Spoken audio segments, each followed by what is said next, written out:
I wanted to do a quick follow-up to the video that I did yesterday.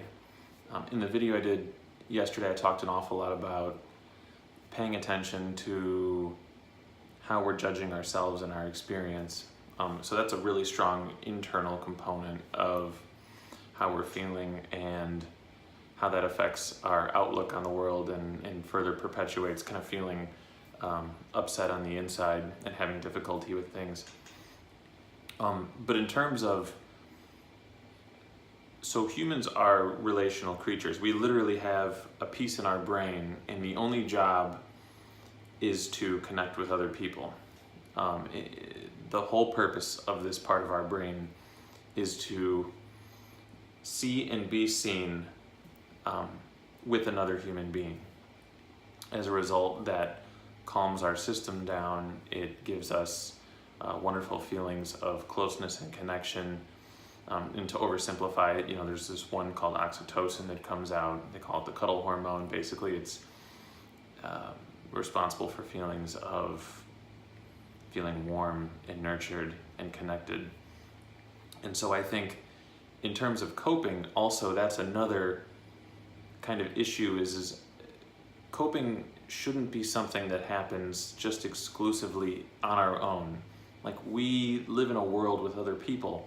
And again, our world nowadays is so disconnected. We get a lot of connection. I mean, it's sort of ironic, right? Because you're watching this video right now, and technically I'm not even real. We get so much of our information and interaction with others through digital means.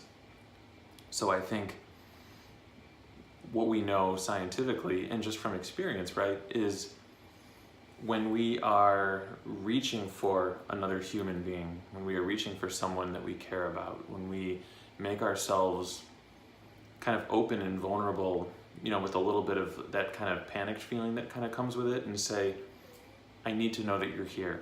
I need to know that you see me and that you care about me.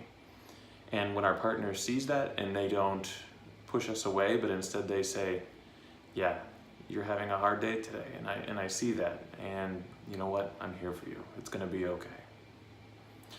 That, I think, that's what really coping is. Coping is seeing that we're human, and we need human things to feel okay. Not so much, how can I handle everything by myself in isolation?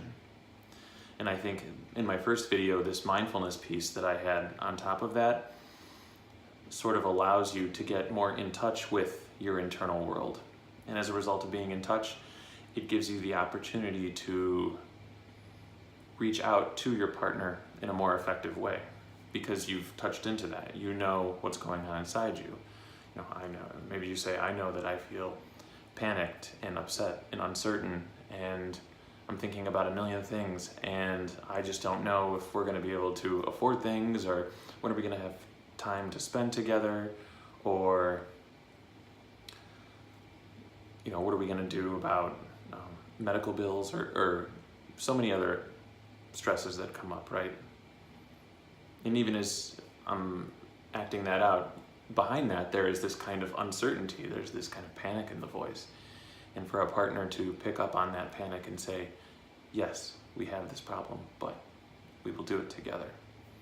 That is really what coping is. Thanks.